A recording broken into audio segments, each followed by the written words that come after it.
Namaste, welcome to my channel. So today it's about the driving experience of the Hyundai Santro 2002. So let's get started.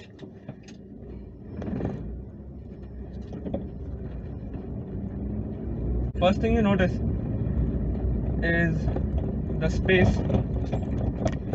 I'm not a very big person, so space for me is fine. But I'm sure a person who is 6 feet tall can also fit in it, no problem. This vehicle is narrow, so it has a benefit and a drawback as well. So the benefit is this is ideal for city driving, where the places are a bit congested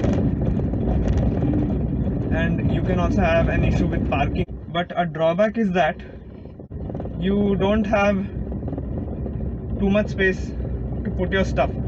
Rather, you don't have any space, for instance, to put your phone, because this vehicle was designed when smartphones didn't exist. That if a person any bigger than me sits in the passenger seat and I want to change gear, then the gear can brush up against their thigh, which can be a little annoying sometimes. Speaking about visibility, which is a very big plus point of this car, the windows are big, the A pillars, the C pillars, everything, they're not that big, they're pretty narrow. So you can very clearly see everything, and the hood also slopes down, the dashboard is very high, so you can see very clearly in the front. But there is no left wing mirror.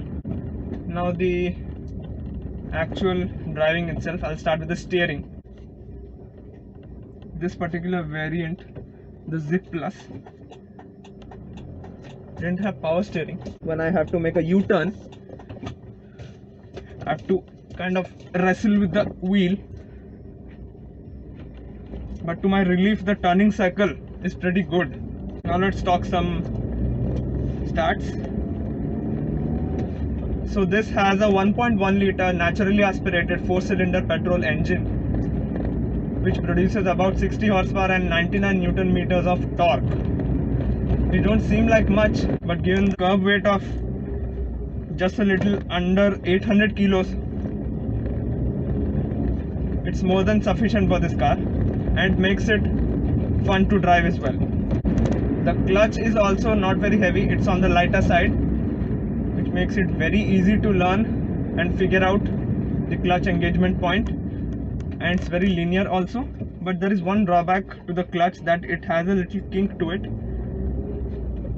and sometimes at low speeds it can just let go by mistake and give a little jerk. The brake pedal goes linearly, which is very good, and the brakes themselves, they are disc brakes in the front and drum brakes in the rear, as most of the cars of this era and even today also. Given the light weight of this vehicle, it can stop pretty quickly.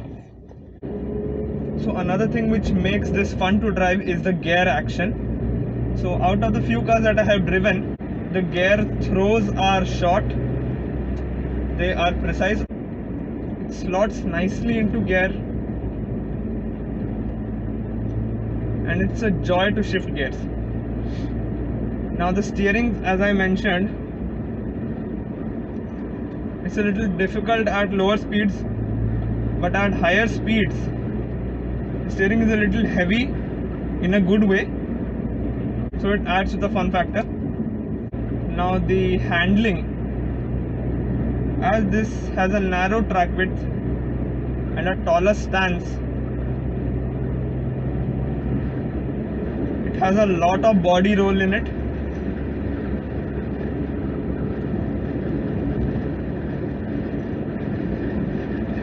And it also feels pretty nimble, but sometimes when you navigate some turns at higher speeds, it can feel a little scary also.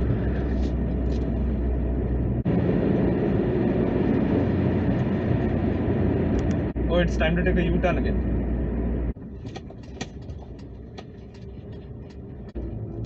Now let's give it a bit of gas.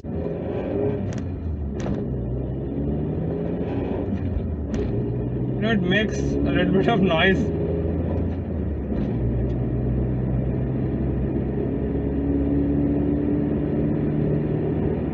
I don't want to rev it up too much because it's 20 years old. So the power is good. I don't think that it will go fast, but it does.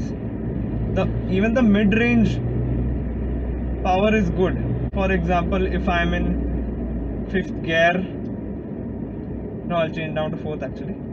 If I'm in 4th gear in 40 kilometers per hour. No, I'll go a little bit lower. I'm still in 4th gear. It's 35.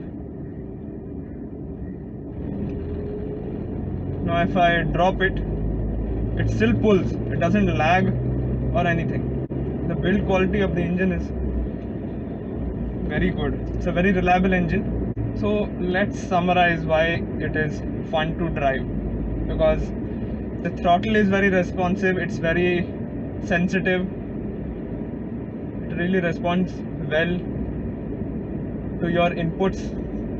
The clutch, I like changing gears because the clutch is light, it's predictable, it's easy to learn. The brake is linear. The steering is